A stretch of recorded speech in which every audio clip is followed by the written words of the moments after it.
Hello guys, आज आप Ohm's law की वर्किंग देखते हैं इस रेगुलेटर की हेल्प से।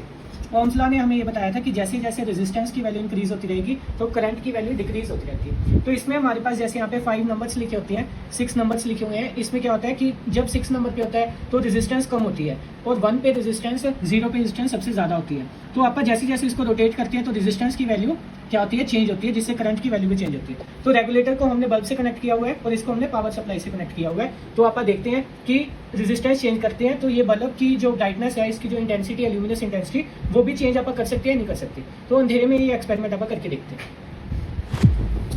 तो देखो यहाँ पे जो इसकी इंटेंसिटी है वो सबसे कम है, मतलब रेजिस्टेंस सबसे ज़्यादा है यहाँ पे। तो जैसे जैसे आप रेजिस्टेंस को कम करें इसको रोटेट करके, तो इससे क्या हो रहा है, बल्ब की जो इंटेंसिटी है वो भी इंक्रीज हो रही है, करंट की वैल्यू इंक्रीज हो रही है। ठीक है, तो यहाँ पे जो करंट की वैल्यू है वो सबसे ज़्यादा है क्योंकि रेजिस्टेंस की वैल्यू सबसे कम है। तो आप इसको अब जैसे जैसे आप रेजिस्टेंस इंक्रीज कर रहे हैं तो करंट की वैल्यू क्या हो रही है, यहाँ पे डिक्रीज हो रही है। और यहाँ पे बिल्कुल करंट की वैल्यू क्या होगी, कम होगी, क्योंकि रेजिस्टेंस बहुत ज़्यादा इंक्रीज कर दिया।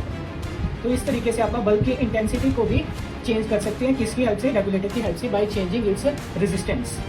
हमारे पास इस तरीके से हमारा सेटअप होता है जो आपने कनेक्ट किया हुआ है। यहाँ पे क्या होता है कि ये हमारा रेगुलेटर है, यहाँ पे हमने बल्ब को कनेक्ट किया हुआ है, दोनों को सीरीज में कनेक्ट करके एक्सटर्नल सर्किट से लगाया हुआ है। तो जब आपने उसको 4 नंबर पे किया होता है इस तरीके से रेगुलेटर को, तो यहाँ से क्या हो रहा है, इस तरीके से करंट आके सिर्फ एक रेजिस्टेंस से पास होकर यहाँ पे जा रहा है। तो इससे क्या होगा, रेजिस्टेंस की वैल्यू कम होगी। लेकिन अगर इसको आप जैसे 3 पे करेंगे तो यहाँ पे करंट क्या होगा, 2 रेजिस्टेंस से पास होकर जाएगा, जिससे रेजिस्टेंस की वैल्यू इंक्रीज हो जाएगी और यहाँ पे करंट की वैल्यू डिक्रीज हो जाएगी। अगर आप ऐसे 2 पे करेंगे तो इससे क्या होगा, करंट यहाँ से आके पहले इससे पास करेगा, इससे पास, तो इससे रेजिस्टेंस की वैल्यू इंक्रीज हो जाएगी। ठीक है, 1 पे करेंगे तो इससे रेजिस्टेंस की वैल्यू कितनी ज्यादा इंक्रीज हो जाएगी, करंट यहाँ से आके यहाँ से इन चारों से पास होकर जाएगा, जिससे रेजिस्टेंस इंक्रीज हो जाएगी और यहाँ पे करंट की वैल्यू डिक्रीज हो जाएगी। और जिससे क्या होता है, बल्ब की जो ल्यूमिनस इंटेंसिटी है वो भी, ब्राइटनेस होती है वो भी डिक्रीज हो जाती है, क्योंकि रेजिस्टेंस इंक्रीज और करंट की वैल्यू डिक्रीज, जिससे उसकी ल्यूमिनस इंटेंसिटी, ब्राइटनेस भी डिक्रीज हो जाती है।